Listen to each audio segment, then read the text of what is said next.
Okay. Good afternoon, everyone, and welcome to this afternoon's proceedings on a very, very hot summer day. I want to welcome you all and call this meeting to order, noting that we have all councillors in attendance, as well as staff. We have our CAO, Rob Armstrong, Matt Smith, our clerk, Liz Buckton, our manager of development, Carly Craig, and Hannah McCullough, who will be monitoring and recording for us. So welcome, everyone. I'll ask you to please join me in a moment of reflection as we consider this opportunity today.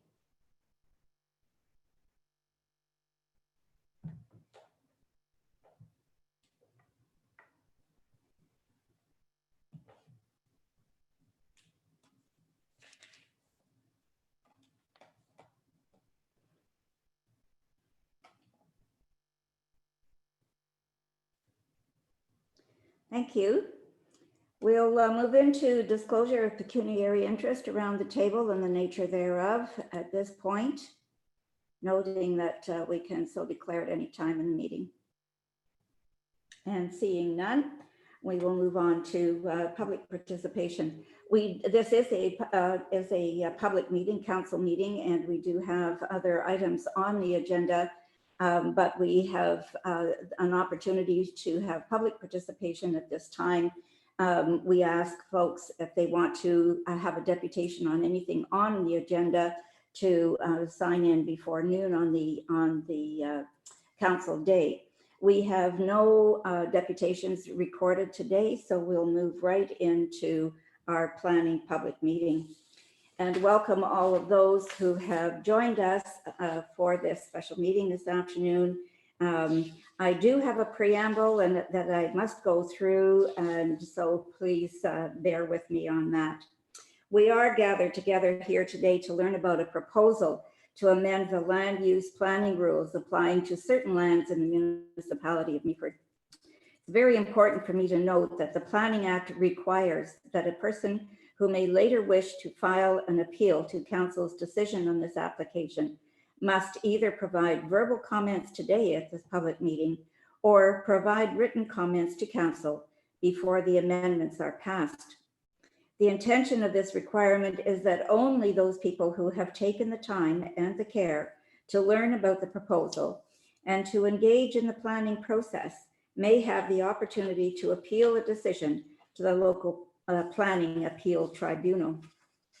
While council is legally required to make decisions that conform to the county and local official plans, our guiding policies encourage us to reach out to you, members of this community, to hear your thoughts about the proposed changes. We have a variety of legal tools available to us that we can apply to development to help us ensure that new uses can coexist with existing uses with as minimal an impact as possible. Your constructive comments will help us to learn more about your neighborhood, which in turn will help staff and council to select the right tools to manage effectively and in a manner that honors our community values and priorities. Those who have pre-registered for today's meetings will have an opportunity to speak. You do not have to be solely in support or in opposition. It's okay to share your thoughts about those elements that you do and don't like about the proposal, and to ask questions as well. While the applicant will have an opportunity to respond to questions and comments at the end of the meeting, in some cases, we may need to have staff carry out research on the matters raised and to provide answers or additional information to you following the meeting. So with that, I will now call today's public meeting to order. This is a public meeting of council to consider a proposed official plan and zoning amendment for 186 Cook Street in the urban area of Meaford. This meeting is a mandatory part of the planning process, which has been set out by the Planning Act. Based on the rules in the Act, there must be at least 20 days notice given to residents within 120 meters of the property. And I know that notice was issued on June 15th, 2020, giving 21 days notice. So the process is, first I will ask the planner to share a brief description of the application and to provide us with any public and agency comments that we have received to date. And I will turn it over to you, Liz. Thank you very much, Madam Mayor. So I think I'll just start with just a very brief overview, and then I have some agency comments, and then we'll give a listing of those public individuals who've provided comments as well. I don't intend to read those comments in a fulsome manner, but they have been shared with council. I packaged everything up and sent them along. And certainly I think we will hear additionally from the public with respect to their submissions in a little while. So as council is aware, we have received official plan and zoning amendment applications from People Care Inc. And their intention is to establish a mixed use campus of care on the lands that were formerly occupied by the Meaford Community School. The application proposes a 6-story retirement home / seniors apartment building, as well as a long-term care facility and 6 2-story townhouse buildings. The concept includes 70 retirement units, 50 seniors apartment units, 128 long-term care beds, and 19 townhouse units. The applications have been supported with submission of a number of technical plans and reports. These studies and plans are available on the municipal website for review, and that's at www.meaford.ca/peoplecare. And first off, I'll mention the agency comments. So Historic Saugeen Métis has advised they have no objection or opposition. The County of Grey has identified the applicable policy at the county level, but noted no further concerns with the subject application and requested a notice of decision with respect to the files. The Conservation Authority has also provided comment, and they've provided specific feedback relating to stormwater management. They recommend the completion of a detailed stormwater management report for each phase of the development and the maintenance of post-development runoff from the site at pre-development levels. Additionally, they recommend the application of enhanced quality controls and request a notice of decision. So those would be elements that can be addressed through the site plan review process, that detailed level of design. But there has been a functional servicing report and I think stormwater brief as well submitted in support of the application already. So we have received a number of public comments as well. So I'll read aloud the names. If any of the public listening doesn't hear their name but knows they submitted a comment, I will ask them to follow up with me after the meeting and we'll make sure that we track that down. Comments seem to come in, some to council, some to the clerk, some to myself. So just making sure that all of those have been compiled and listed accordingly. We want to make sure that we've captured what you've had to share. So I've received comments from Jane Buchanan, Joanne Craig, Maddie Dologowski, Dorothy Ambacher, Al Reed, Callum and Lauren Scottney, Kevin and Linda Thompson, Alex and Barb Hector, Anita Hunter, Patricia Martin, Joanne and Dave McKenzie, Vic Mitchner, and Lori Bell. And not to gloss over the nuances of the individual comments provided, but just in the interest of providing some summary for council's consideration and the public who may be watching, I suggest that generally the comments indicate support for the proposal, the facility, I should say, the uses provided within that plan, but they do express concern specifically regarding the scale and height of the apartment building that's proposed, as well as regarding the balance between hard surface versus natural green spaces on site. So I hope that we'll hear additional nuance from those making submissions today. But in general, I just really like to note that I'm very appreciative of the constructive tone of the comments that we've received with respect to the application. I think that really helps to have those constructive discussions and dialogue around any future changes to the plan or get them next steps with that process. And I really thank the public for engaging so constructively with this. So I will pass it back to you, Madam Mayor. Thank you very much. Thank you, Liz. And now the next step is to call upon the agent, Chris Pigeon of Green Shields and Pigeon Group, who will review the proposal in more detail and to provide any comments they wish to share with the audience here. Mr. Pigeon.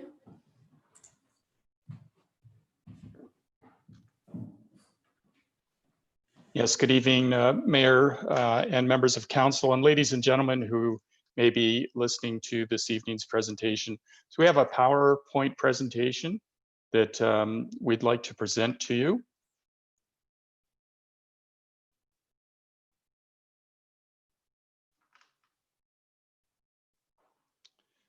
So welcome everyone. We're very excited as a project team and very pleased to be able to present this proposed development by People Care for 186 Cook Street.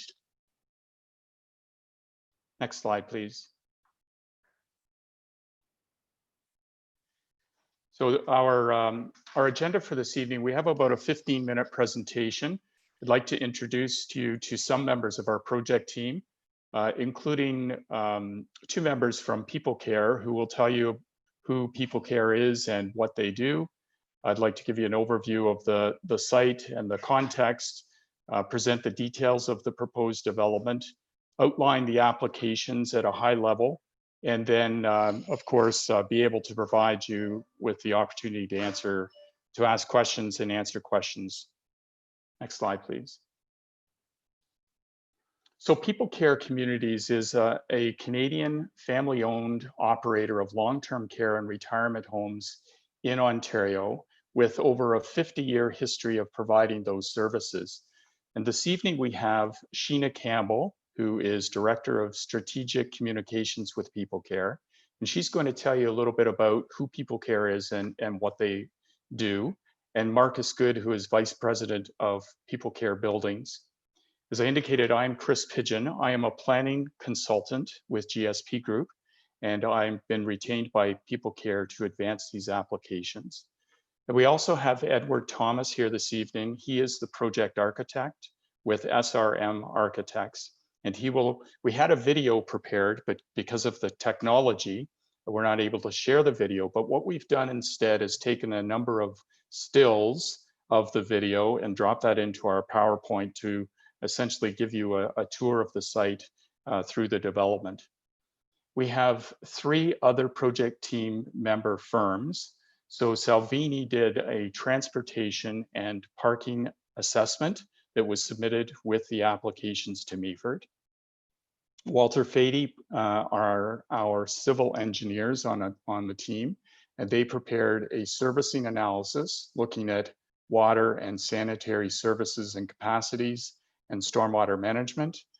And we have finally Detritus, who is an archaeological firm, and they did an archaeological assessment, which is required under the Planning Act. And you may have actually seen them out on the former school site in the fall of last year and in the spring of this year. Next slide, please. I'd now like to turn it over to Sheena, and she'll tell you about People Care. Thank you very much, Chris. Hopefully everyone can hear me.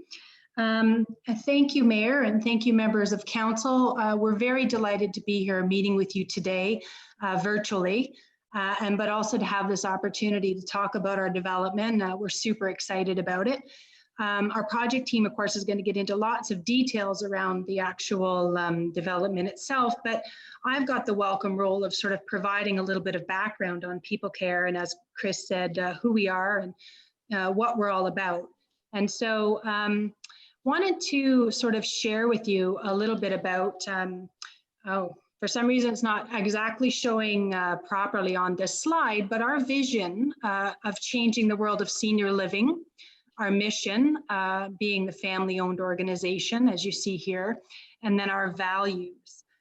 So we have 7 long-term care homes and a retirement community across southwestern Ontario. And so that means that we have the privilege of providing care and services to about, I'd say 850 people at any given time.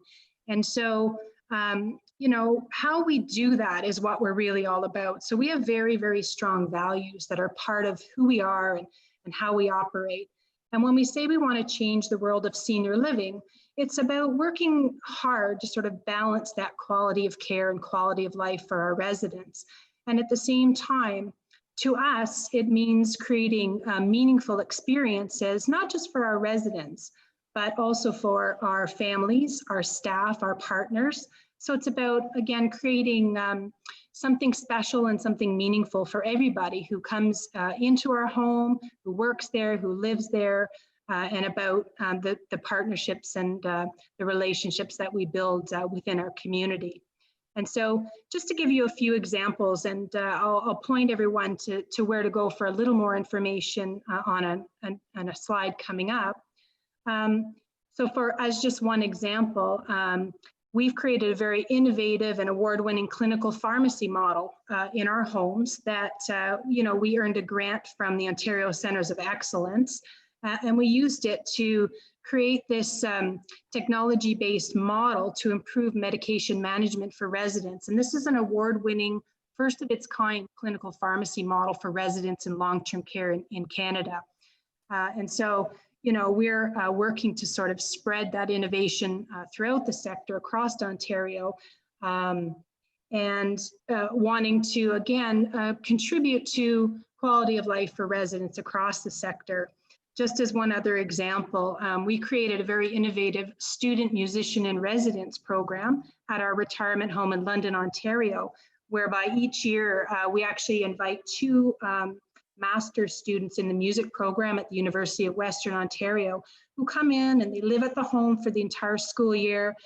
They eat their meals in the dining area with residents. They, perform, they practice. And so they're getting impromptu concerts going with the residents. And again, it's all about creating meaningful experiences and making sure that, the home is a home, feels like a home, and is a very special place to be. Next slide, please. So Meaford Long-Term Care was opened in 1977, and it actually became part of the People Care family in 2017. So it's a 77-bed home. It's the only long-term care home in the municipality. And, we knew from the start, given the changing demographics, it's a very flourishing, wonderful community, but it's creating a greater demand for the range of care and senior living services, housing options that are needed. And then in September of just last year, we were absolutely thrilled that the Ministry of Long-Term Care gave us approval and awarded us 51 much needed new long-term care beds. So that's going to enable us to do this redevelopment, to build a brand new long-term care home of 128 beds right in the heart of town.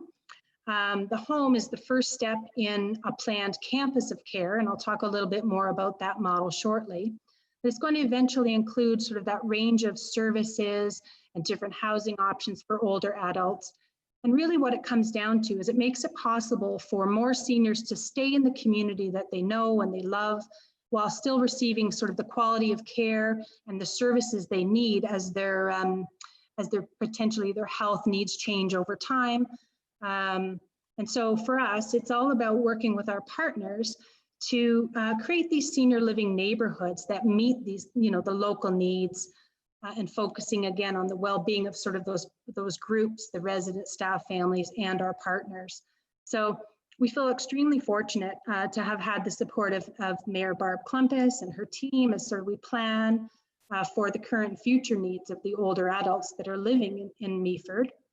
And so again, we're very, very excited as a longstanding member of this community to continue partnering. We want to help manage the intense growth of the aging population in this area. We know that, of course, that creates demand on the health system. So we want to contribute to reducing those pressures on the Grey Bruce Health Services and ensuring that those necessary services are in place now and in the future. So again, today is one first step in sort of the planning, the engagement, the consultation, and we definitely welcome further engagement with the community, of course, when it's safe to do so. So again, we had hoped to have an open house and potentially different opportunities to continue this conversation with people around the development. And so we look forward to doing that again when it's safe to do so. Next slide, please. So just very quickly, not wanting to take up too much time, People Care is all about creating, again, a campus of care model, enabling seniors to stay in place with their care needs met over time. We have quite a focus on quality resident-centered care. So that's our outcome.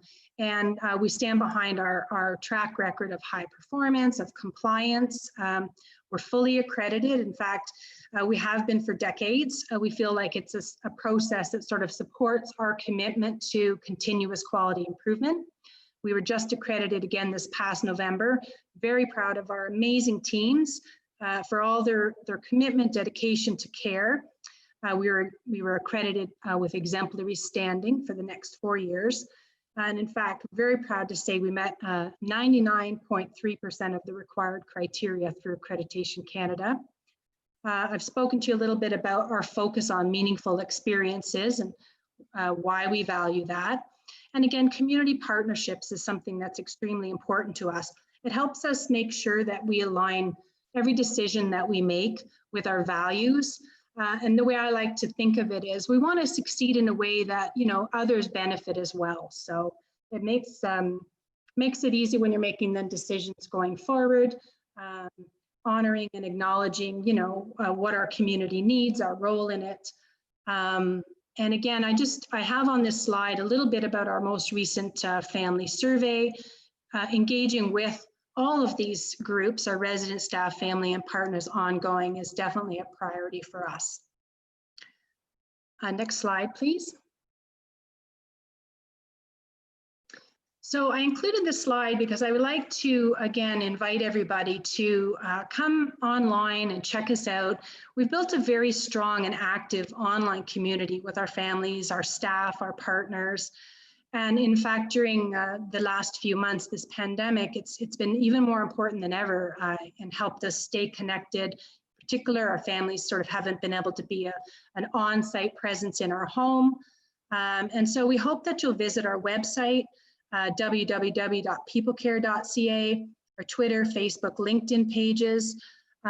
In particular on our Facebook, that's where we engage most often with our families, and our staff are on there as well. So you get to see a little bit about what life is like in our homes and how we partner with our families, how we engage with them, and how they feel about those relationships, that trust and confidence that we've built with them over time. Again, thank you so much. We're very excited to move forward with this, to work with the community, mayor, council, many of our local partners.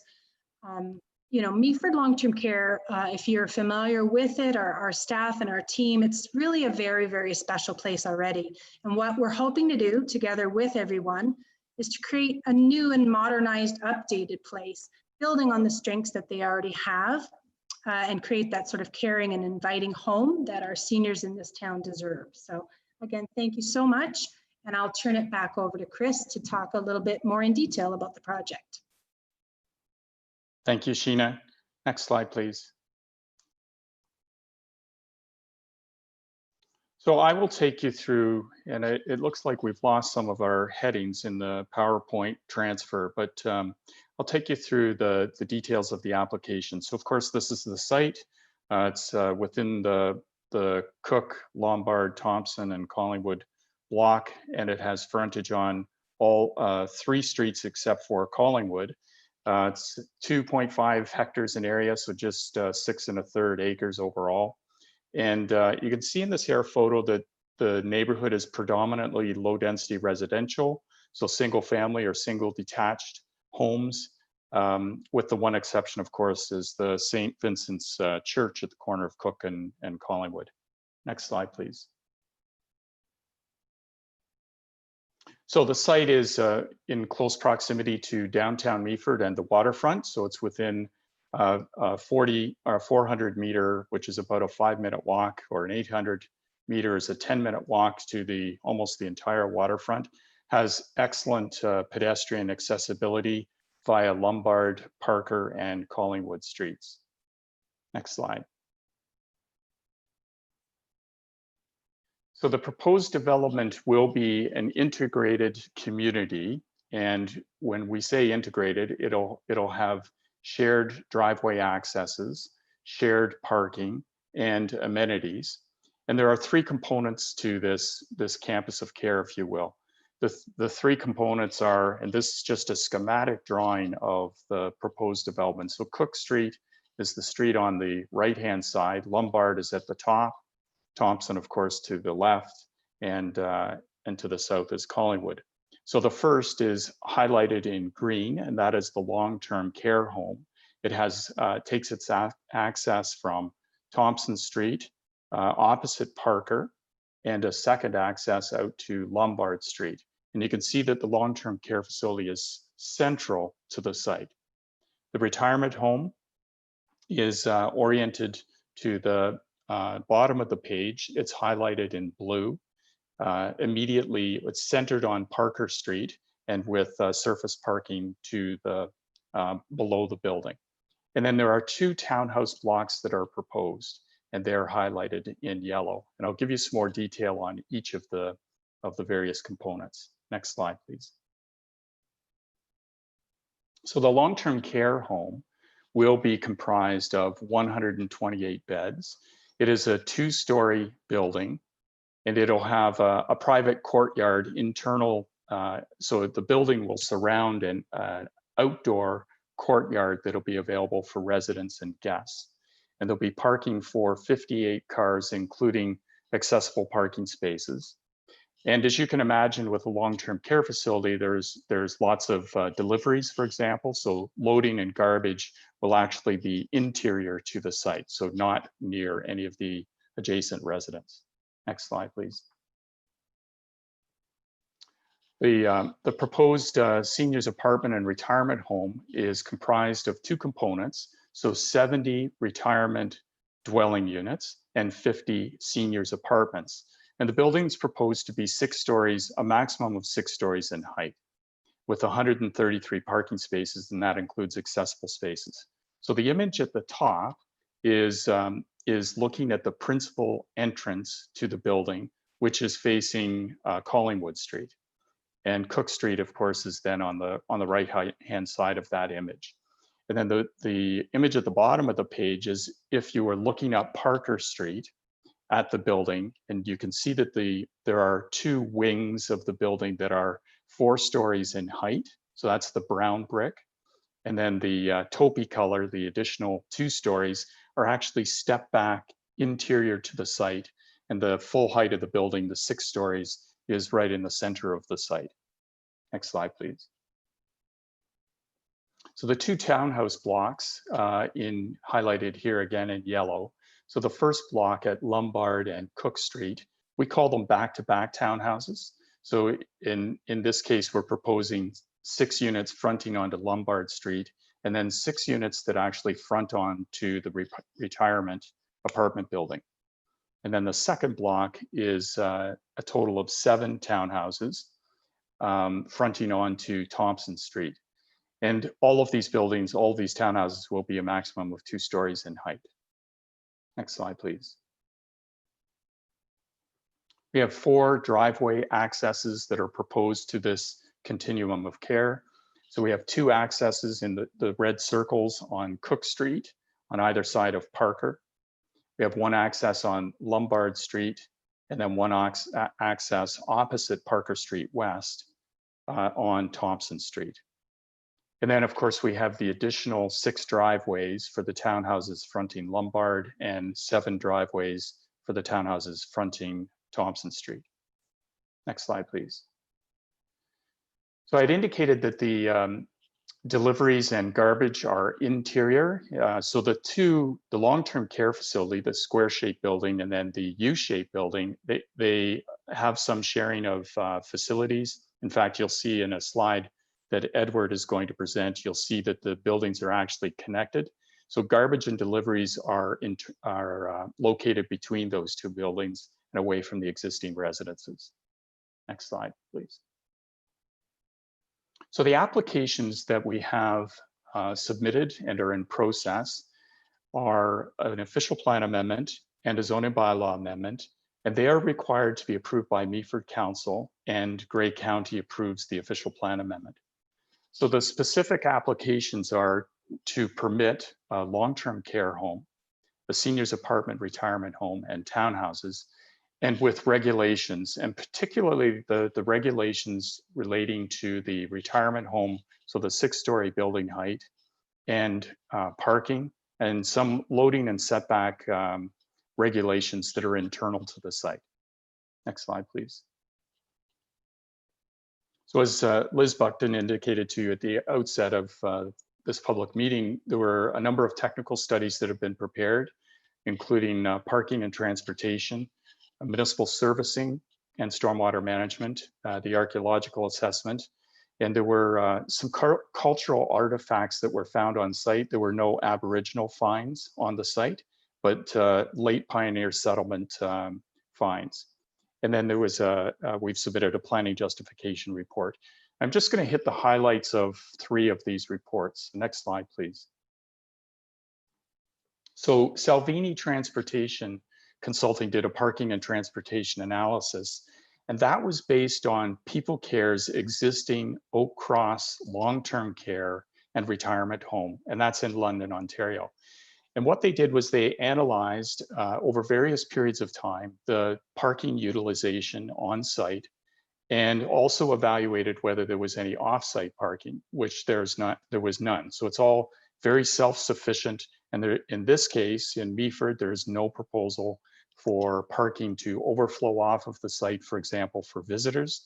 This parking analysis is for the peak demand of residents, employees, and visitors. So it's determined that 1.5 parking spaces for every 4 beds is required. And for the retirement home, because not everyone drives, of course, even in the retirement home, it's 0.66 parking spaces per unit. Next slide, please.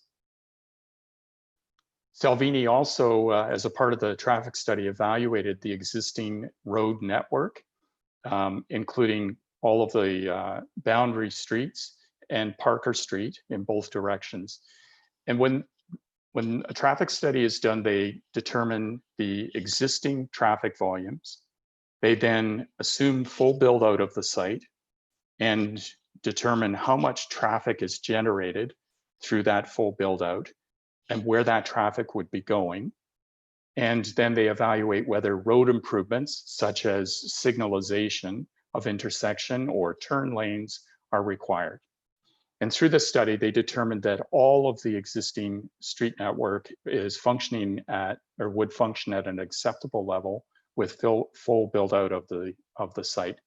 And in fact, they also looked at the former Cook Elementary School and the traffic that would have been generated by that school. And that traffic generation is actually higher than the full build out of this site when it was open, of course. Next slide, please. The traffic study also evaluated the 4 access driveways to ensure or determine whether there was any risk to public health and safety with regard to pedestrians, for example, or vehicular movements. And the study determined that the 4 accesses were appropriately located with no concern or risk to pedestrian or conflicts with vehicles. Next slide, please. And then finally, the traffic study looked at pedestrian connections through and external to the site to access the community facilities that are available in Meaford. And there's good connectivity through and around the buildings and to the facilities in Meaford. Next slide, please. The functional servicing and stormwater management report. So this is the look at water and sanitary capacity and how to deal with drainage of the site. So the red lines are sanitary connections, the blue lines are water main connections, and the green lines are storm sewer connections. And you can see that there is proposed that there would be service connections for each of the 4 components. So the 2 townhouses, the long-term care home, and the retirement home. There would be individual service connections to the road allowance, 2 service connections on Cook Street, and 2 service connections out to Thompson Street. And it was also determined that there is no capacity constraint with regard to either water main service, fire protection, or sanitary service. Next slide, please. And then finally, planning justification report was submitted with the application. And this is required to meet the goals and objectives of the province of Ontario, the county of Grey, and the municipality of Meaford. And I'm just going to highlight a couple of components of that report. Next slide, please.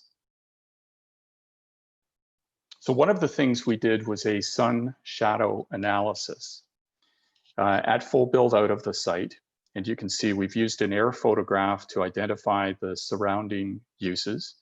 The top 3 panels are the summer solstice. So that's June 21st, and that is at 9 a.m., 3 p.m., or sorry, 9 a.m., 12 noon, and 3 p.m. And you can see as the sun casts its a shadow as a result of the buildings, that the shadows are fully contained on the site through the summer solstice. And then the bottom 3 panels are the winter solstice. So December 21st at the same times, 9 a.m., 12 noon, and 3 p.m. So at 9 a.m., the shadows cast from the long-term care 2-story building, the 6-story retirement home, and the townhouses all cast shadows on the neighboring properties fronting Lombard Street. And then at 12 noon, the shadows contract to the site. And then by 3 p.m., as we're approaching dusk, the shadows, of course, are elongated and they transfer across the Cook Street onto the homes on the opposite side. So through our sun shadow analysis, these shadows are typical and are, in our opinion, an acceptable amount of shadow in that no residence is in shadow for a prolonged period of time. Next slide, please. And then the second image I wanted to show you was that the retirement home, while it's 6 stories overall in height as maximum, it actually looks like 2 4-story wings of the building are out towards Cook Street. So this is looking up Cook Street, and then the building steps back to the interior of the site to the 6-story height. People Care has done some soils investigation and determined that the groundwater on the site is quite high, and that if and as a result, there are no basements in either the long-term care or the retirement home. If that was possible, it may be that the building would be reduced to a 5-story height, but it's simply not possible to have a basement in these buildings. Next slide, please. So in terms of construction phasing, phase 1 is proposed to be the long-term care. We hope to anticipate construction start this year and completion of the long-term care facility by 2022. The townhouses may be constructed next year in 2021, or they will be pushed out to phase 3, which is the retirement home that won't commence construction until 2022. Next slide, please. And now what I'd like to do is turn it over to our project architect, Edward Thomas. So he'll take you through, unfortunately not our video, but the stills that we took from the video and give you a fly through of the site. Hello, everyone. I'm Edward Thomas, SRM Architects. We're currently looking at a rendering of our proposed long-term care building from the entrance off of Thompson Street. And you can see in the foreground, there's some landscaping on the left, a driveway in and out from Thompson Street, and the townhomes to the right. In the background, you can see the 2-story long-term care facility. And in the distance, in the center of the site, you can see this 6-story retirement home. And this would be a fairly accurate view of how much of the 6-story building you would see and how much of the 2-story building you would see. And then there'd be the existing residential to the left and the new townhomes to the right. Next slide, please. Now this has moved along further in as we start to approach the entrance of the long-term care facility. You can see the 2-story building and the parking on the site to the right. And the main entrance is the canopy that you see approximately in the center of the building. Also, there's a walkway around the long-term care facility that goes to the north and around to the east side of the building. That's where you see the woman with the baby carriage. She would be on that path. Next slide, please. Again, this is a view now looking at the separation from the two-story long-term care facility that's in the center of the page, and the landscaping buffer and site access around the site. And to the right on this photo would be the fence line of the existing properties. Next slide, please. This is a view as if we were maybe about 20 feet in the air, looking down at the main entrance with the covered drop-off area for the long-term care, a glassed-in front lobby area, 2 stories in height, and the residential building or the retirement home building in behind at 6 stories in height at the center of the site. And this would be the landscaping features we'd have around the entrance area. Next slide, please. So this shows at the center, you can see a 1-story connection through to the seniors apartment building and retirement home. And this allows for the, often in these continuum of care sites, there'll be one member of a family that is in the retirement home and another member that's in the long-term care facility. And this would be a link that would allow people to go in all kinds of weather back and forth to visit their loved ones from one facility to the other. At this elevational view of the retirement home is again a covered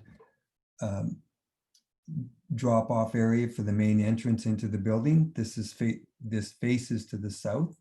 There's a landscaped area in between the long-term care and the retirement home, and then the driveway going out to Cook Street to the east. Next slide, please.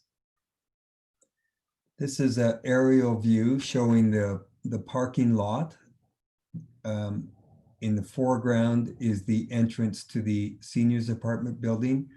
You can see the stepping from the 4-story building elevation along Cook Street that's on the right, that then steps up to the 6-story in this more interior of the site.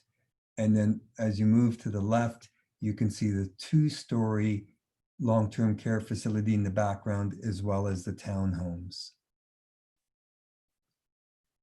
Next slide, please.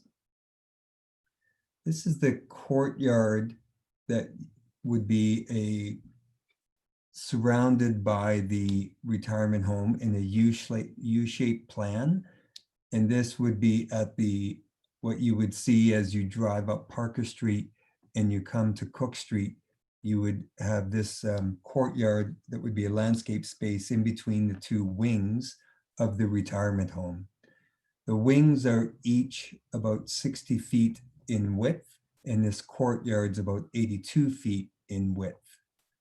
And then you can see to the right, you can see the townhomes that are towards the corner of Cook and Lombard. And those are off in the distance, and those are drawn currently at 1 story. Next slide, please. This would be the access to the townhomes and to the interior of our site for garbage pickup and services. And the retirement home is on the left, and the townhomes at the corner of Lombard and Cook are on the right. Next slide, please. This is a view of the townhomes with the long-term care facility in the background. Next slide. This is a a schematic drawing of the garbage pickup area and the services that, as Chris had pointed out earlier, that's in between the retirement home that you see on the left and the long-term care building that's on the right. And this is where all the pickup and delivery of food supplies and whatever other supplies the facilities may need, as well as recycling and garbage pickup. Next slide. This is a view of the long-term care facility on the north elevation. So this would be facing towards Lombard Street and the existing homes and the continuation of the path that we saw as you came in the Thompson Street entrance. And this is a continuation of that path that you can walk through the site. Next slide. This is a view from Lombard Street, sort of up in the air, looking over the townhomes and seeing the retirement home and seniors apartment building and the long-term care building on the right. And this would be the principal entrance that the service vehicles would use to get into the services area that you can see between the two buildings and that we saw a close-up of in a previous slide. And I believe that's the end. Is there one more slide? Shall we see? Yeah, then, so this would be the, again, the, what I'll call the, on Cook Street, where Parker Street meets Cook Street.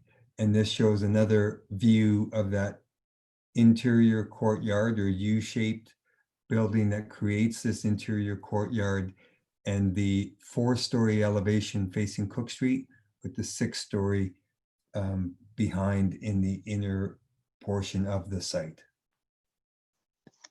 Madam Mayor, that concludes our presentation. We'd be very pleased to answer any questions of council or the public.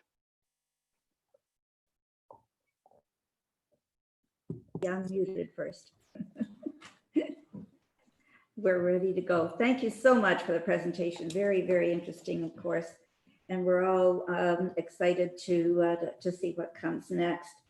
We do have several people who wish to ask questions and to make some comments on this plan. And we have about 13 names.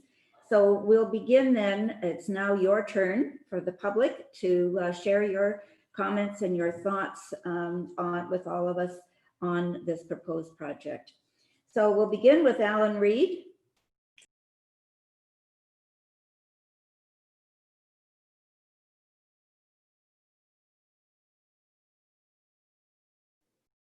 Can you hear me? Go ahead. Okay, so I'm going to tell a bit of a story because my wife and I, when I retired after 40 years in telecom, we chose Meaford. We selected Meaford.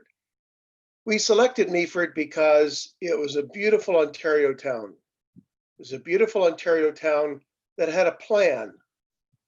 It had a town that seemed to have an intention of not screwing it up like so many other towns. And we've lived all over the world. We've lived in some of the biggest cities in the world, seen some of the most important tourist destinations in the world, from Beijing, China, to Rome, Italy, to Lisbon, Portugal, to Dallas, Texas. We even lived in Ottawa, Toronto, Mexico City. And the appeal of Meaford was it had a plan to stay rural. It didn't have an aspiration to become a Mexico City or a Beijing. We wanted to be here because it had a plan. This proposal destroys that plan of Meaford. It completely takes it away. It's going to change the entire landscape of this town. And I hope people understand that. It's going to change Meaford forever. So you can't put 6 stories in the middle of this town and still have Meaford Hall be the architectural focal point of the town. You can't do it. So, you know, there's lots of reasons. If you drive by the current people care facility, right, there's parking all over the street. Paul the fireman complains that they can't get their trucks up there. There's all kinds of small reasons. But a 6-story apartment building, I don't see any justification for it. And I don't see any reason why you should destroy our little town this way. So mine is very, very simple. If you pass this, not only are you going to create precedent for others to go down the same pathway, but you're going to screw it up. I'll put it as plainly as that. So my concern is we don't have to say yes to this, or we, well, you're my councilman, so you are we. You don't have to say yes to this, right? There's no pressing obligation. We all think that the long term needs to be improved in Ontario and what we're doing, but we don't have to bend over the first time someone says, I want to put 6 stories in the middle of your town. So I got to be honest, when I go back and I look at chart 37 of the deck that Edward presented, it's like, that says it all right there. When you're coming down the escarpment, that's what you're going to see. So I'm very upset about this whole proposal. And it's not just because it's my backyard, but it's my town. So I know there are others who have things to say who are probably not as riled up at this point in time as I am, especially after seeing the presentation. And the only other point I'll make is we need to do this again. So more than just a few neighbors are on this call. We need to get more public participation on this session. Rob hasn't responded to my latest email asking for why we can't do that. If the Parliament can meet in Ottawa, if Ford and the boys can meet in Toronto, why can't we do it in Meaford, where we're a little smarter and have fewer incidents of COVID?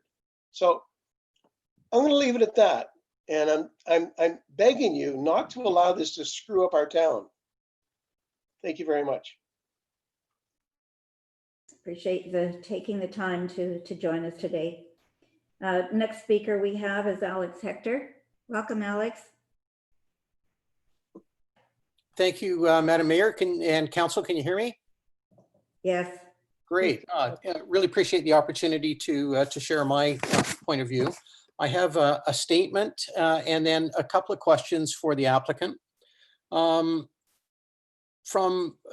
Alan's earlier point about public consultation, I'm not sure if you've had a chance to read, but Stephen Vance published an editorial on Thursday, July 2nd, which I think really well articulated the need for consultation for this development, going above and beyond what I would perceive as the minimum requirement, because it does affect the entire town, and it is special circumstances considering COVID. And I think we need to recognize that we're on the cusp of moving from stage 2 to stage 3 in terms of the outbreak, and perhaps there's some opportunities to encourage a public session for those in our community who are not internet savvy or not even connected to the internet.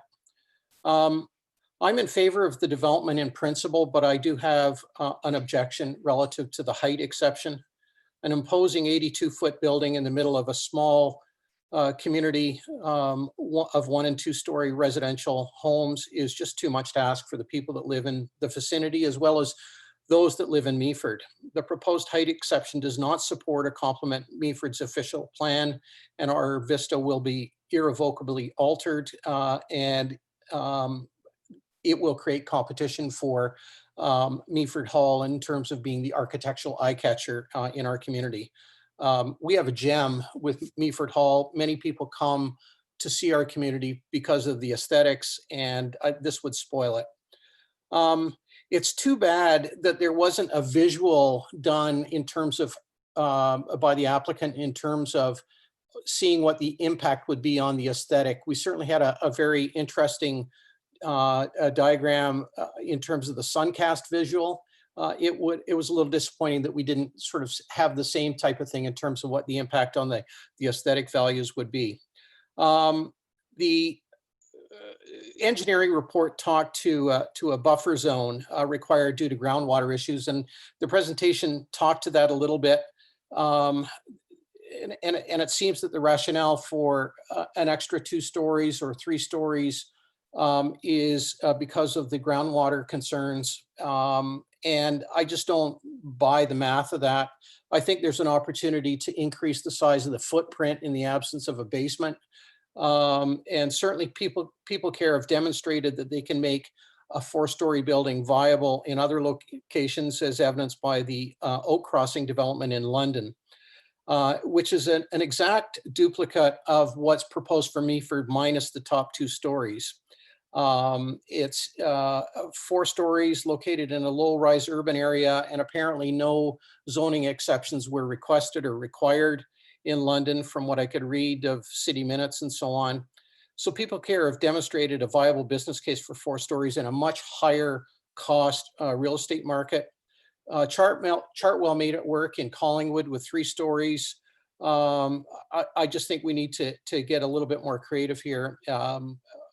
I think that the trade-off for a height exception by bonusing proposed public benefit, it just doesn't outweigh the very real tangible impact that such an imposing structure will have, not just on those of us who live in the immediate vicinity, but for all of us living in Meaford. This is a slippery slope. Just imagine if a developer asks for the same height exception on the Meaford Factory Outlet location. Meaford Factory Outlet's going to be, or is closing. More than likely it'll get snapped up by a developer. If we approve 6 stories for People Care, the next one is going to ask for 6 stories. There's a bunch of properties for sale in Collingwood East. Potential condo development was proposed at one time. Just imagine that developer asking for 6 stories or even 7 stories. 25 meters, it sounds low. It's 82 feet in the sky. That's awfully high. If the developer can't make it work at 3 stories, I urge council to wait for another proposal. There's plenty of developers out there. Jarlett Homes, another family-run business comes to mind, Rivera, Chartwell, Sienna, Rica, Southbridge. There's many others. I think there's a market opportunity here for us because of our demographics, both in terms of the municipality as well as the region.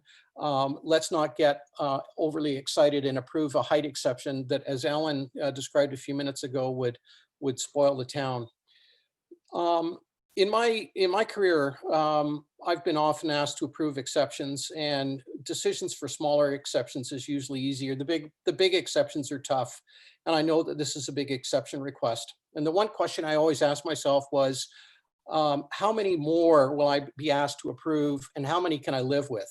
And so the job for mayor and council today, or sometime in the near future, is if we approve this request for height exception, how long until the next developer asks for the same? How many significant height exceptions can we live with in our beautiful little town? In terms of question for the applicant, I've really got sort of 2. One is quite short. I understand that the Ministry of Long-Term Care has given approval for and delayed a number of projects given the public inquiry that's happening in terms of long-term care and the challenges that we've all seen about and heard about in the news. Do you have an approved groundbreak date from the Ministry of Long-Term Care? And then the second question is from a business case viability perspective. So I know your own Oak Crossing development in a higher cost area works at 4 stories, and many developers are able to successfully develop 3- and 4-story retirement resident locations. Is the business case being driven by a Meaford Harbor water view? Are there higher rents on the higher stories because you can see the water? And is that are you asking, in a sense, the residents in the immediate vicinity to subsidize that rental revenue by impacting our vista? Given that I went out to Health Quality Ontario to do a little bit of research, and while I'm certainly impressed by the accreditation levels and so on, which is very impressive, I also read with some concern that 3 of 7 of your long-term care facilities have a government assigned performance level of improvement required, a significant improvement required. So I'm a bit suspicious of your claim in terms of viability from a business case perspective. Um, if this is purely a financial consideration in terms of going to 6 stories, and if we are going to give serious consideration to it, can we have that validated by a mutually acceptable qualified third party? And finally, in that, have you included disposition of the the existing Meaford long-term care property in the numbers? Why is Meaford apparently a more expensive development area than London, Ontario? Thank you for your time. Thank you, Alex. Next speaker is Anita Hunter. Could I ask you to try and keep your presentation to 5 minutes, please, folks? Got a lot of people to go through here. Can you hear me? Yes, I can, Anita. Please go ahead. Okay. Mayor Klumpus, Deputy Mayor Keaveney, Council, and People Care representatives. Thank you so much for this opportunity to share our questions and concerns regarding the proposed campus of care. We can ditto everything so far that Al and Alex have said. We're in agreement with all of their comments. And also want to mention that we are in favor of the development. We're just concerned about the height, the 6 stories. I'm not going to repeat the same kind of questions, but I do have a couple of letters from other neighbors that I would like to share or just highlight a couple of things from them. The first one is from Maddie Dolagowski. She is on Collingwood Street, and her comment is, we are not against the proposed purpose of this facility and believe that it will be a good addition, if not necessary addition, to the surrounding area. However, we all feel that it is oversized for the property and neighborhood, and that it will not at all be sympathetic with the surroundings. It will need to be scaled back. She feels it's unclear with the townhouses and very concerned about the loss of green space. It's a major concern, I think, to a lot of us. She has infrastructure questions. Will there be any upgrades required to the infrastructure? If so, will People Care be responsible financially for them? Concerns to the community surrounding this property, if they're included or not limited to hydro. If more hydro is used, will upgrades be needed so as not to overload the current system? Water sewer, will the current capacity suffice? And will the existing homes be affected at all? For example, water pressure. Will there be any street repairs needed from the construction process? And if yes, at whose expense? Now, they did talk a bit about parking, but we were all concerned about that and about the number of visitor parking spots. Some of her questions regarding long-term care, the number of rooms and apartments were answered. What amenities, if any, will be in the building? Please elaborate more on the potential daycare. Will all of these children be playing outside during the day? And then some questions regarding the townhouses, some of which were answered, but also regarding maintenance, the snow removal in the winter. And I know they did a study on that as well. Her overall questions, what is being done to ensure limited impact on surrounding properties during construction? Will our taxes be raised as a result of this construction in any way? In regards to the height of the apartment building, has the local fire service been contacted, and is there existing equipment to handle that? What would be done with the existing chain link surrounding the properties? Several of us have dogs, and we need to know about that. And the other letter, just go quickly so that we can move on to the next person, is from Pat Martin, Nee Grant. She's on Thompson Street. She has 2 major concerns, and that's with the height. And the second concern is the density of the site. Almost every square inch of the property would be covered by either a building or a parking lot.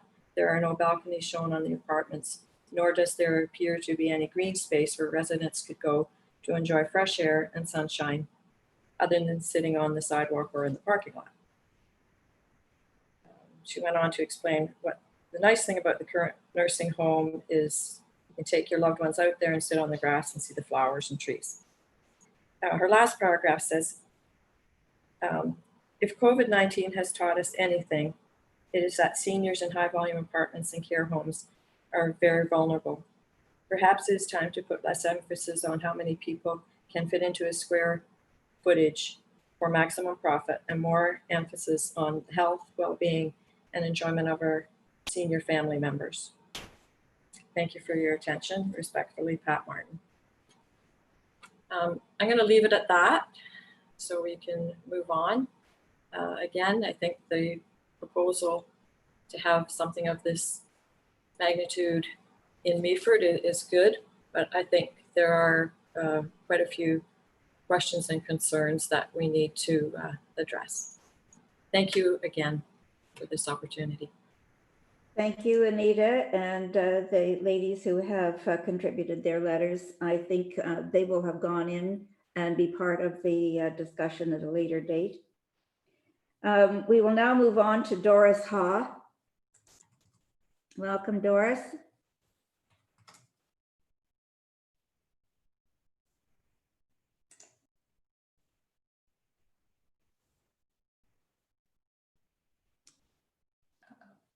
Oh.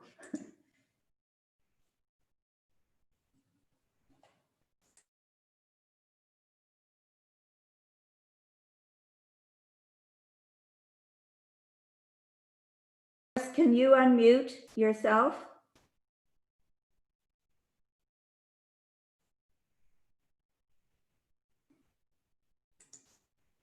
We seem to have a difficulty unmuting you here from this end. Well, we've got it. All right.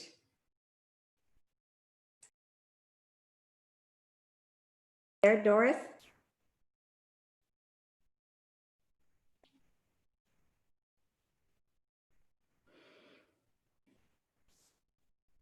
Did you?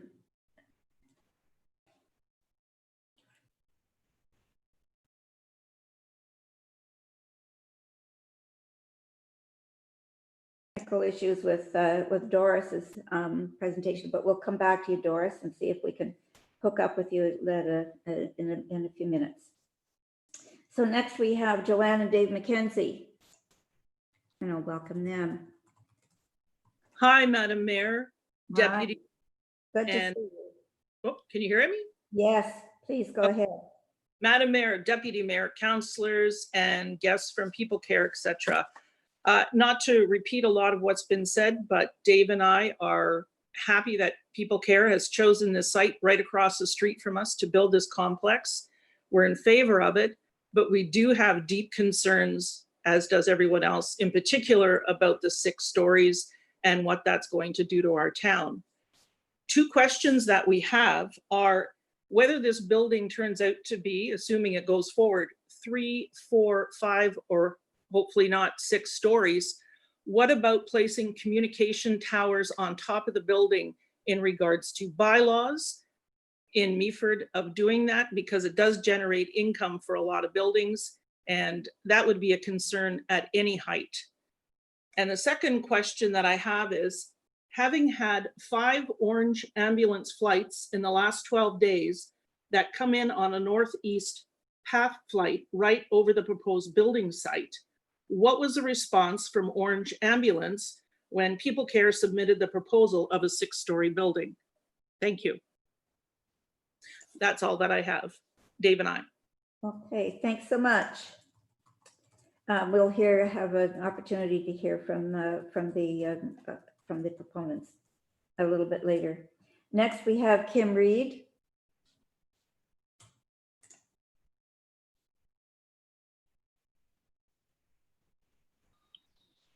Can you hear me?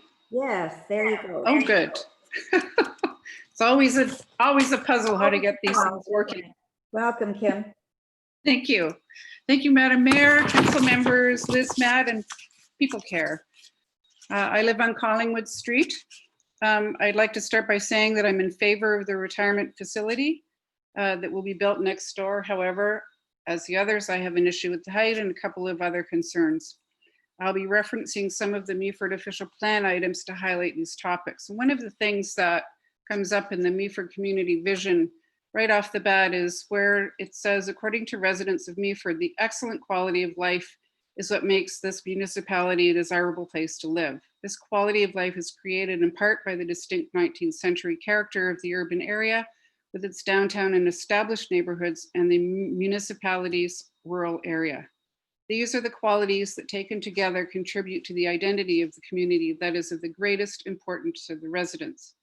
The new official plan assumes that the quality of life now can be maintained, and it provides tools to mitigate the impacts of change on the qualities that make this municipality a desirable place to live. For purposes of this discussion, I'd like to add that neighborhood does not just mean the homes that are 120 meters from the borders of the site. It means all those who live several blocks away, who share the architectural charm of this area, those who walk their dogs, ride scooters, drive to curling or hockey, pass through these streets, and for those who have visual access to a 25-meter tall building. Under the new development of the official plan, it says that the consistent facade along Sykes Street, well, within the downtown core, preferred height of new buildings is 2 to 3 stories, a maximum of 4. Goes on to say development beyond Sykes Street corridor should respect the scale and character of the downtown area, including ensuring that the key public buildings such as the Meaford Hall remain the architectural focal point. A building of 25 meters will dominate not only the Meaford Hall, but all other buildings in town. I don't need to repeat all the other points through the official plan that talk about the importance of the development being compatible and sympathetic to the existing residential areas.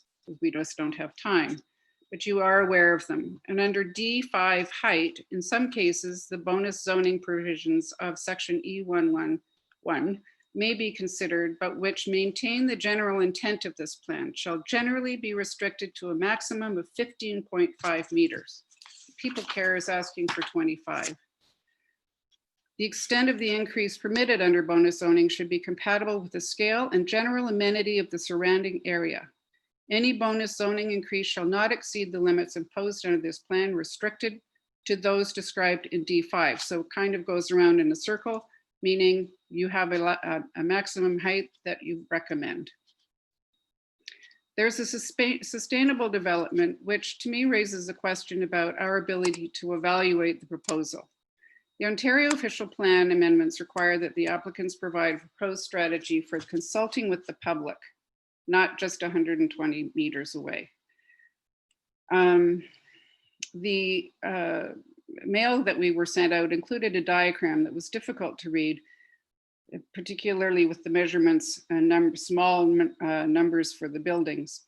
And people who don't have computers or access to computers have no means to look at the 35-page proposal that People Care is available on the municipal website. So what we need is more information and a more opportunity to have a look at what's being proposed regarding things like the sustainable materials or environmental practices, landscaping to mitigate the dominance of the building, elevations of the townhouses. When we looked at the shadow study, they only stopped at 3 o'clock, and the shadows go far across Cook Street in the summer after that point. So there is some manipulation, I believe, in some of the material that has been presented today. Under urban living, it says it's to maintain compatibility and identity of existing residential areas, respect the character of adjacent residential neighborhoods in terms of height, bulk, and massing, and will not cause or create traffic hazards or an unacceptable level of congestion. I'm not sure about the traffic study that was done. It seemed to rely somewhat on the traffic that existed for a school, which had a very different need than residents that has full-time people in the building. The Oak Crossing facility is 4 floors. It has a fitness center, spa, salon, library, computers, a number of residents and cafes, including a pub and dining areas on outdoor patios, and apparently a daycare is recommended. What will this local Meaford facility be offering? It doesn't seem to include any outdoor leisure space at all. There is an oval path that goes up to in the U-shaped building and a couple of gardens around the outside, and that's it. So if you have a daycare, where would the kids go? It's very disappointing to see that. There are a number of trees that are currently on site that are going to be cut down. And we would like to see plans for landscaping, for greenscaping, and for environmental concerns. Another issue that was brought up that I'm very curious about is how will people care with the number of residents that will be long-term and in the retirement building? How will those individuals be accommodated through medical, doctors, hospitals, things like that? Is it going to be on a doctor on staff, medical facilities, a lab, those sorts of things? When we moved to Meaford a few years ago, we found it almost impossible to find a doctor. We were told we needed to go to Meaford Emergency at the hospital. So I'm just curious how that will be managed. There's also a question about a 75-foot fire ladder truck. If you go above 4 stories, a ladder won't reach to the top. My last question and concern is about the townhouses. My understanding is that the property that the townhouse is on will not be owned or run or operated or built by People Care. And so the townhouses aren't really part of the retirement community. If that's the case, then that means that the townhouses will be determining the influence of the scale and presence of a 6-story building. So if there were fewer townhouses or there were no townhouses, then the building could be modified in height, a variation in parking, an increase in green space could be worked into a successful design. It's a very large 6.3 acres of land. So looking at the building, you could utilize a wider footprint with fewer stories, and the need for mechanical kitchen laundry facilities could be accommodated. Another thought would be you have a 2-story long-term care and a 6-story proposed for the retirement living. Why do you not put 1 or 2 stories under the long-term care and have 2 larger, 2 buildings of a similar height if basements are an issue? So in conclusion, I'm in favor of retirement living facility. However, the building height would alter the quality of life in our neighborhood. What we're asking is for People Care to re-examine the proposed height so we can reach a compatible and sympathetic neighborhood together. And so we don't have a building that will totally dominate this neighborhood and forever alter the skyline of our town. Thank you very much for your attention. Thank you, Kim. Appreciate the time you took to join us here today. Our next speaker is Pauline Stanley.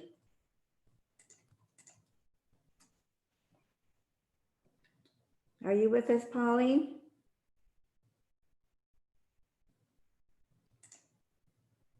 Do we have Pauline here?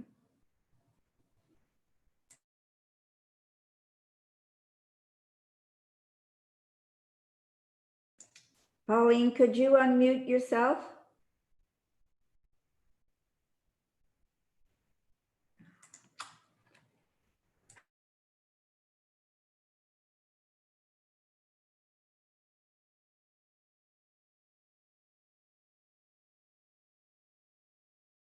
Pardon me? You were muted. I was muted. We will come back to you, Pauline, to see if we can't unmute you here. And go on to Rick Coker, the next speaker.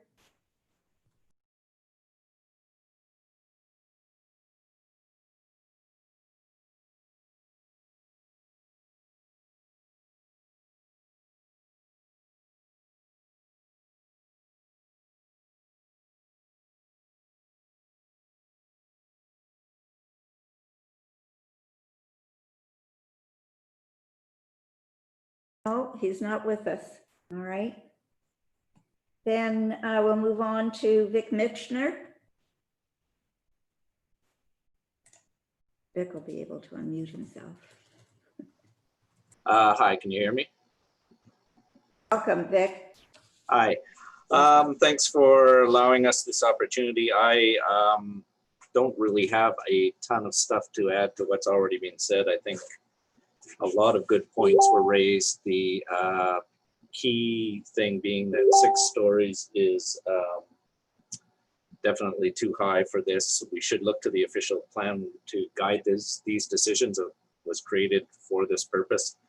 And then beyond that, I mean, it's early in the game, but an issue I had as I saw the walkthrough, fly-through, was that I only saw one light standard in the entire thing sitting over a parking area, but obviously there's going to be tons of light required for a development of this sort. And I would like to ensure that it is all shielded downward shining light in a facility like this in the middle of a residential area. That's basically all I have at this point. Once again, everybody has brought up a lot of good points.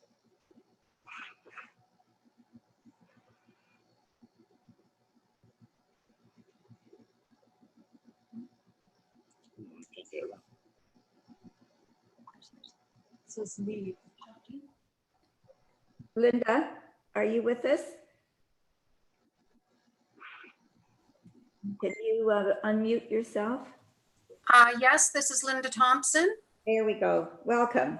Thank you. Thank you very much, Madam Mayor, Council, all stakeholders. I'll try and make this brief.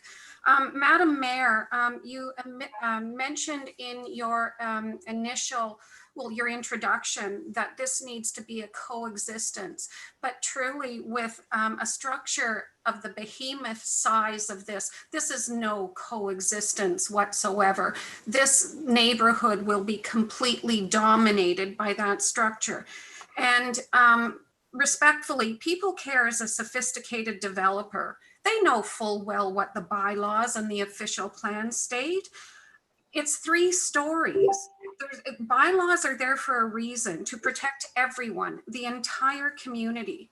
Why should People Care get a pass on abiding by the expectations that the rest of us must abide by?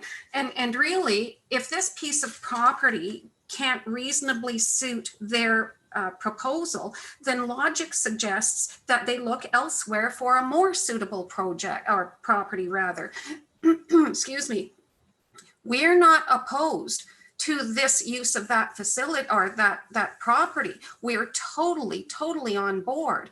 But to overtake an entire community is just it's just unacceptable. And I was a little disappointed with the fly-through, with the imaging of the shadows and whatnot. I also noticed that they didn't include the residential homes that were abutting this piece of property. And yes, they did the shadow exercise, but they did not do the sunrise sunset exercise, whereas all the residents on Cook Street are going to lose their sunsets. All the residents on Thompson Street are going to forever lose their sunrises. And again, once it's done, it cannot be reversed. And I also have difficulty with the process of this. And just this evening's Zoom exercise is reason enough for us to have another public meeting, because numerous individuals were not able to get online and participate as they had hoped to. So I think I should probably cut it off there. And but I do reiterate the other the concerns of all the other participants. Thank you very much.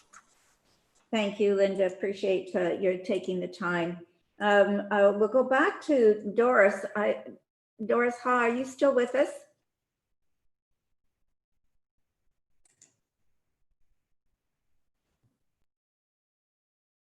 Can you unmute yourself?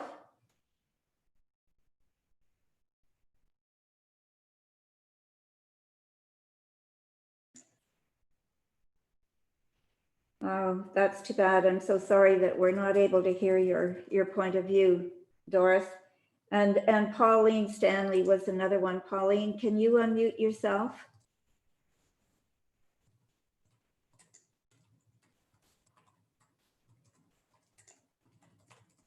Doesn't appear that that can happen either. How unfortunate. We'll certainly take that into consideration. And that then brings us down to any points raised that council or the planner would like to respond to. We'll go around for council first. Is there anything that council would like to ask with regard to the presentation? Councillor Bell. I'm not on here now. Thank you, Madam Mayor. And thank you to all the people who raised some very nice questions. To the developer, I'm a little confused. I was making some notes on the retirement home aspect. I wrote down two numbers, 70 and 50. So I'm not sure what those two numbers are. If they could answer that, please. Okay. We'll have a chance for the proponent to answer when we finished all our questions. Any other questions from council? Deputy Mayor.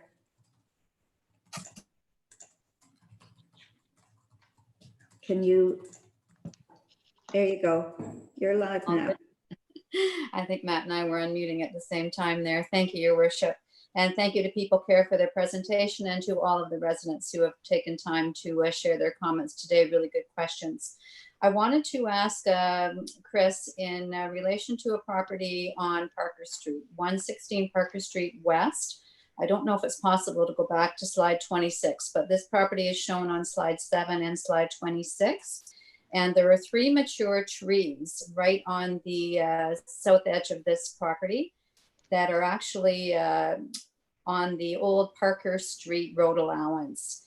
And I'm just wondering if there will be some consideration given to these trees that are now part of a front lawn of that residence, and just wondering if what the negotiation may be with this property owner. Chris did reference this as a road allowance. In the site context, it's mentioned under the site description that there are existing fences and some existing trees along the interior property boundaries. And I'm wondering if he's referencing these 3 mature trees. He also states that yards sufficiently sized for landscaping and tree planting are proposed along all property boundaries and interior lot lines abutting neighboring properties. So I'm wondering again how this relates to 116 Parker Street West. Okay, thank you. We'll hear about that in a little bit of time. Are there any questions from council? I have a question. Okay, Councillor Kentner. Yes, I am just, we've all been made very, very conscious of how vulnerable people in long-term care are through the COVID-19 crisis. And I'm sure this will have informed, your design. And I'm just wondering if you could describe what the accommodations are like in the 2-story long-term care facility. Okay, thank you, Councillor Kentner. Any other questions from council? Councillor Vickers and then Councillor Greenfield. Thank you, Your Worship. My question has to do with the town housing and the retirement home. If their desire is to get the retirement home units up in numbers, did they ever consider about taking out some of the townhouses and making it into a 3-story facility? I wonder if that wouldn't be a compromise that they would consider. Okay, thank you. Councillor Greenfield. Yes, thank you, Your Worship, and thanks for the presentation. A lot of good information, a lot of very good questions. I'm wondering about the parking. It seems like the number of parking spaces is being determined by references to the Oak Crossing facility. And I'm not sure if a facility in, I believe that's London, really should be a benchmark for parking spaces here in our municipality. This is going to be a campus that will be lived in by primarily folks who are getting up in age. I think you could say that even for the townhouses, likely a number of the people buying in there might be 50 plus. Having had some mobility issues the last several months, I can tell you, if I have to park out in the street and walk 100 feet, 120 feet, it is very difficult. Summer, winter, doesn't matter. I realize you've got the 6.2 acres pretty well jammed up, but I'm hoping you can take another look at the number of parking spaces, not only for the residents, but also for the visitors. Thanks, Your Worship. Thank you. And Deputy Mayor. Thank you, Your Worship. 3 questions, but I'll make them short. There's a mention of the need to increase housing supply to address current wait lists. And I'm wondering if People Care could provide us with a bit of a sense of the numbers on this wait list in relation to both long-term care and retirement living. And I'm wondering about climate change mitigation policies. I'm wondering if they could share with us some of the green initiatives and technologies that they are considering for this construction. And I'm also wondering about jobs. Do we know how many jobs will be created during the construction phase and afterwards during the operational phase of this project? Thank you, Deputy Mayor. Anything further from council? All right. What about our planner? Liz, did you have anything that you wish to respond to? Thank you for thinking of me. I think I'd rather just listen for now. I will certainly weigh in following that. Thank you very much. Okay. So at this point, then I'll ask the agent, Chris Pigeon, to respond if he can to some of the questions that have been asked and for his comments. Thank you, Mayor and Council and ladies and gentlemen. I've been communicating with my colleagues on the project team. There have been some very good questions that have been asked, and I think what we would like to do is take the questions away and come back with a more comprehensive response. We heard, loud and clear what I would say what the priority questions are, and then some other secondary questions that are certainly very important in terms of, say, amenities for the long-term care facility, jobs, just a really good overall list of questions. If that would be appropriate, and then somehow we have to figure out a way to present this information back. Some of the residents, unfortunately, were not able to attend because of the technology, I suppose, that we're all dealing with. But we would like to provide a comprehensive response.